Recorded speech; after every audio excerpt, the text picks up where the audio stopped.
คียงไกลสุขใจล้ำอดคำบานซึ้งถึงใจลมเย็นพัดมาเท้าใดกอดจะไว้ให้คุณนิพพานเสียงผู้หวานเจ้ายังฟังเตือนใจพี่เขาโหดด้วยทานบาลีอาจเป็นสีสวยงามในตาเป็นไผ่ลูกโหมยอดสนต้องลมยิ่งซ้ำนานๆดังเสียงน้ำทิ่มแทงลาจำจากลาดังสายนาทีต้องจากไปแล้วแก้วเอ๋ยลาก่อนยังฟังนาในบางอ่อนจำจรกำของพี่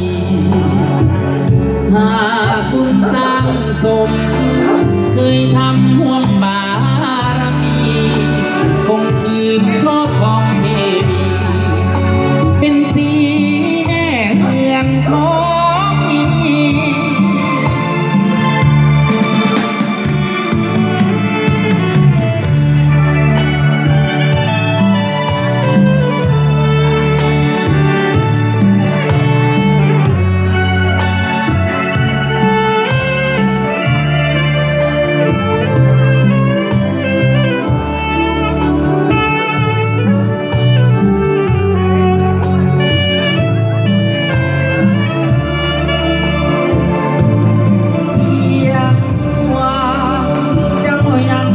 เตือนใจพี่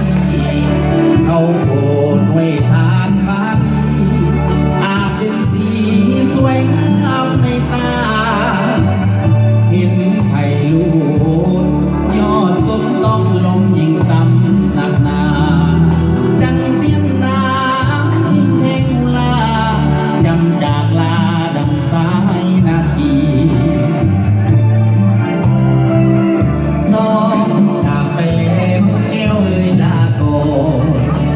ยังฟังมาในบางอ่อนจำจอดพวกกำของพี่หากคุณสร้างสมเคยทำห่วงบารมี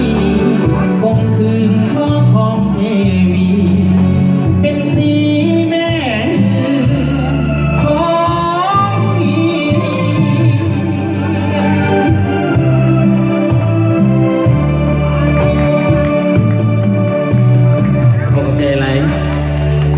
มาแล่น้ำใจและเสียงตบมือ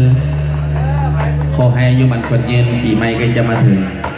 เมื่อทุกคนสุขคน